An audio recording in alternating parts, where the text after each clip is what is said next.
नमस्ते दोस्तों, कैसे हैं आप सब। मैं आज आपके साथ शेयर करने वाली हूँ रॉबिन शर्मा के द्वारा लिखी गई एक बहुत ही अच्छी किताब, कमाल की किताब, जो कि है who will cry when you die. ये एक छोटी सी किताब है बट ये बहुत ही कमाल की किताब है। सेल्फ हेल्प बुक है, मोटिवेशनल बुक है और बिगनर फ्रेंडली बुक भी है। तो इस किताब के बारे में आज हम डिस्कस करने वाले हैं। टोटल इसमें 101 चैप्टर्स है, तो मैं सारे चैप्टर्स आपके साथ शेयर करने नहीं वाली हूँ क्योंकि वीडियो बहुत बड़ा हो जाएगा। सिर्फ इसके 10 चैप्टर्स मैं आपके साथ शेयर करूंगी। तो जल्दी से वीडियो को शुरू करते हैं दोस्तों। तो सबसे पहला जो चैप्टर है, शुरुआत करेंगे सबसे पहले चैप्टर से ही। उसका नाम है डिस्कवर योर कॉलिंग।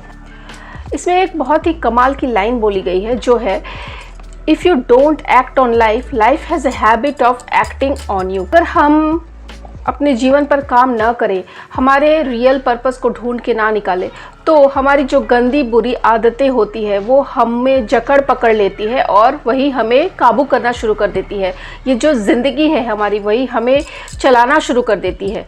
तो बहुत ज़रूरी होता है कि हमारे पर्पस को ढूंढ के निकालना, हमारे जन्म लेने का पर्पस क्या है वो हमें ढूंढ कर निकालना है। इसका मतलब ये नहीं है कि हम अपने सारे कामों को छोड़ छाड़ के बस अपने को डिस्कवर करने में लग पड़ जाए, ऐसा नहीं है। बस हमें थोड़ा और ज़्यादा अटेंटिव होना है कि हम किस चीज़ में बेस्ट है, किस चीज़ को काम करने में बहुत अच्छा लगता है, अंदर से आनंद मिलता है हमें।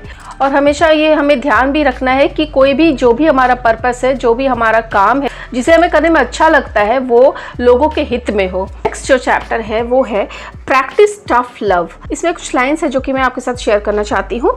Without self discipline you will not set clear goals, manage your time effectively, treat people well, persist through the tough times, care for your health और थिंक पॉजिटिव थॉट्स। तो इस चीज़ को, ये जो सेल्फ डिसिप्लिन है, इसको रॉबिन शर्मा ने tough love बोला है। हमें क्या लगता है कि बस ठीक है, रहने दो, इस काम को हम बाद में कर लेंगे, तभी हमें उस चीज़ को ना करके हमें उठकर उस चीज़ को फिनिश करना चाहिए। उस समय करने में हमें तकलीफ ज़रूर होती है, पर बाद में हम जब उस चीज़ को कर लिए होते हैं, बाद में बहुत ज़्यादा रिलैक्स फील करते हैं। रॉबिन शर्मा इस चीज़ को टफ लव बोल रहे हैं। हमें खुद से टफ लव करना बहुत ज़रूरी है, तभी हम लाइफ में सक्सेसफुल होंगे। नेक्स्ट जो चैप्टर है वो है कीप अ जर्नल।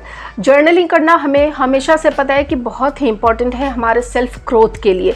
तो यहाँ पर भी बोला गया है कि maintaining a daily journal is one of the best personal growth initiatives you will ever take. Writing down your daily experiences along with the lessons you have drawn from them will make you wiser with each passing day।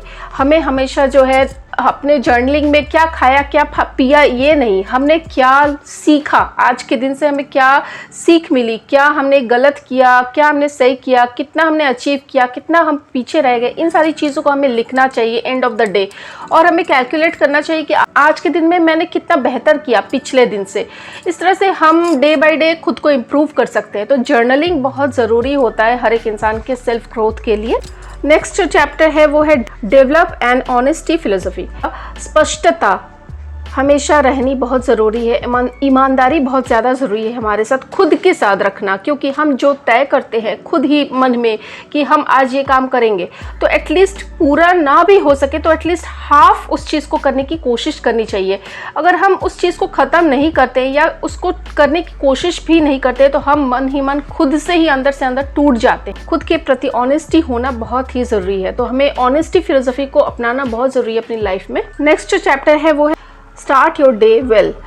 यहाँ पर author बोल रहे हैं कि जब हम उठते हैं, उठने के बाद हमारा जो 30 मिनट हमें मिलता है, उस चीज़ को उन्होंने द प्लैटिनम 30 बोला है। वो जो टाइम है, वो जो आधा घंटा है, वो बहुत ही उपयोगी होता है हमारे लिए।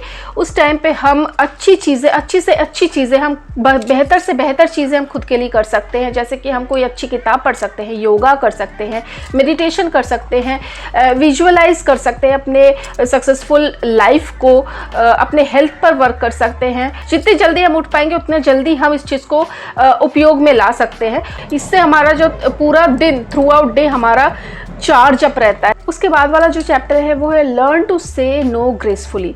अगर हमारे लाइफ में कोई प्लान नहीं होता है तो दूसरों के जो प्लान्स होते हैं वो हमारे लाइफ में एंटर करना शुरू कर देते हैं। तो सबसे पहला तो काम है कि हमें अपने लाइफ में अपना जो काम है उसके लिए एक प्लान करना बहुत ज़रूरी है।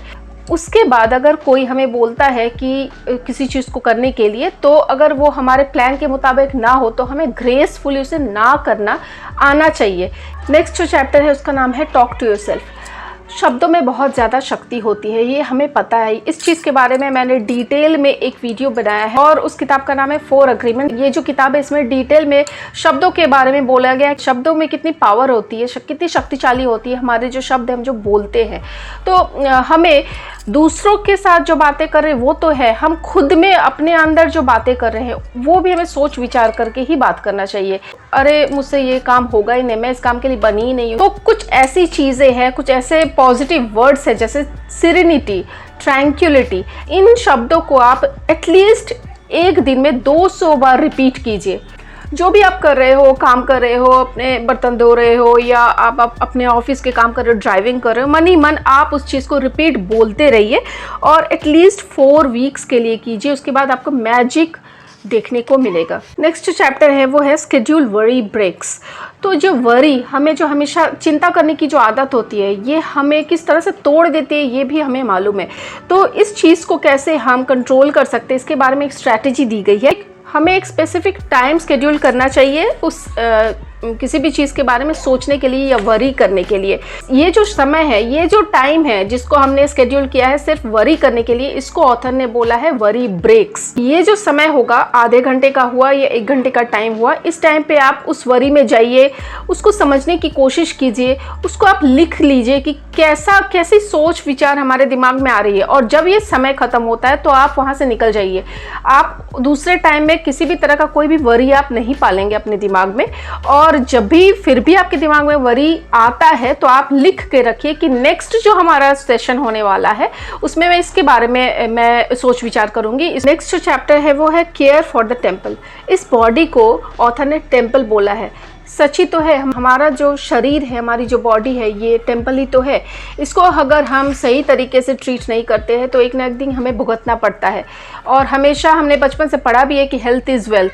तो हमेशा हमारे बॉडी के प्रति हमें सबसे पहला केयर करना चाहिए। और क्या खान पान कर रहे हैं हम, किस तरह की एक्टिविटी है हमारी, हम एक्सरसाइज कर रहे हैं नहीं कर रहे हैं, ये भी बहुत ज़्यादा इफेक्ट करता है। हमारे मेंटल हेल्थ के लिए भी बहुत ज़रूरी है। अगर हम फिजिकली फिट नहीं हुए तो मेंटली भी फिट नहीं रहेंगे। एक जो बहुत ही फन से भरा हुआ एक चैप्टर है जो कि मुझे बहुत मज़ेदार लगा, वो है think about your ideal neighbourhood. हम जिन्हें अपना आइडियल समझते हैं वो हमारे पड़ोसी है, ऐसा हमें इमेजिन करना है। पहले मैंने तो इमेजिन कर लिया कि वो सबसे पहला जो मेरा नेबर है वो जय कृष्णमूर्ति होंगे, वो मेरे बहुत बड़े आइडियल हैं। उसके बाद जो है रायन हॉलिडे है। तो ऐसे ही ऑथर ने भी अपना भी एक लिस्ट बनाया है जहाँ पे उन्होंने इमेजिन किया कि उनके पड़ोसी कौन कौन होंगे। उनमें से जो कुछ आइडियल है उनके नाम मैं लेना चाहती हूँ। नॉर्मन विंसेंट पेल, सेकंड है हेनरी डेविड थॉरियो, उसके बाद है नेल्सन मंडेला, उसके बाद है मदर टेरेसा, उसके बाद है मोहम्मद अली, बेंजामिन फ्रैंकलिन। ये सारे जो आइडियल है ये रॉबिन शर्मा के इमेजिनरी नेबर है। तो आप भी ऐसा कर सकते हैं फॉर फन पार्ट और इससे आपको इंस्पिरेशन भी मिलेगा। सो ओवरऑल ये जो किताब है ये मुझे बहुत अच्छी लगी। इसको मैंने 2 बार पढ़ा है और जब भी मुझे लगता है कि मैं डिमोटिवेट हो रही हूँ तो कोई भी चैप्टर मैं खोल लेती हूँ, कहीं ना कहीं से मुझे मोटिवेशन मिल जाता है, क्योंकि हर एक चैप्टर बहुत छोटा छोटा सा है और आपको अब विद इन अ मिनट आप एक चैप्टर फिनिश कर सकते हैं। तो बताइए दोस्तों कैसा लगा आपको आज का मेरा ये वीडियो। अगर अच्छा लगा तो प्लीज़ लाइक कीजिए इस वीडियो को, सब्सक्राइब कीजिए मेरा चैनल। मैं फिर से हाजिर होंगे आप सबके सामने एक नए वीडियो के साथ, एक नए किताब के साथ। तब तक के लिए अपना ख्याल रखिए, खुश रहिए। Till then take care, bye bye.